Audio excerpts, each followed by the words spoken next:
Checkout shares of Beyond Meat down almost 7% today after the Center for Consumer Freedom sounded the alarm on harmful chemicals used in processing things like pea protein, a main ingredient in the Beyond Meat burger, last night on our show. It's not just peas that are ground up into the product. They go through a very heavy manufacturing process. There are other companies, usually ones that use soybeans, that through this process, it's called extrusion. In order to separate the protein from the fat, they'll run it through a solvent called hexane. Now, hexane is recognized by the federal government as a neurotoxin.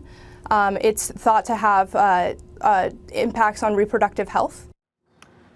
That was Brianne Kincaid, the center's research director, arguing that products claiming to be plant-based can mislead consumers. We should note the group does not disclose who its donors are, but has been known to be supported by restaurants and food companies. Also putting pressure on Beyond today, comments from Shake Shack's CEO that the company has no intention of adding Beyond burgers to the menu right now. So is this stock turning into dead meat? Oh, snap. It's overdone, right? Oh, you're looking, I thought you were looking at... Yes, but see, it's somewhat disingenuous for me to say that because at $100, I was telling people to get out of half of their position if they were fortunate enough to sort of buy it around the IPO, raced up to 200. You know, you tell me. I think it's ridiculous that the stock is here. I mean, I think there should be significant downside. But you get a couple upgrades next week, and you can see how volatile it is. Reproductive health, guys. It's not a good thing. I mean, all the things they mentioned. I mean, extrusion and hexane do not sound appetizing. I do not want to hex at all. I mean, that doesn't sound good. Look, I just think you have a dynamic here where people don't need to be rushing into this brand. I think every major food company that can be actually like producing, Tyson said it's going to be in there. Without question, Tyson, without question, like a Heinz Kraft, people that are making hot dogs and hamburgers for a living should be making these burgers, and they should be making them and taking a note from obviously what are some of the side effects here. So it's no question the valuation makes zero sense.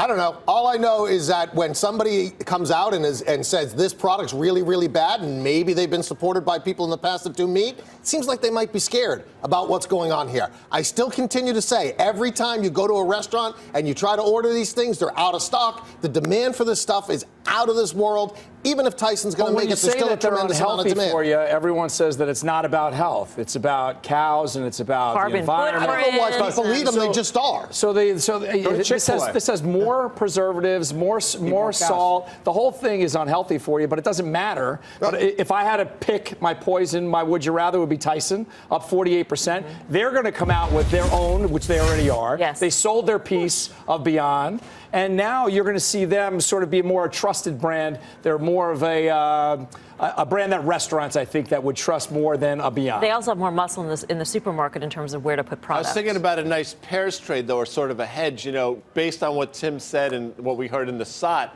Is it going to be something Pfizer with Beyond Meat? Yes, Pfizer Beyond Meat pairing would make perfect sense in this environment. Tim? Interesting.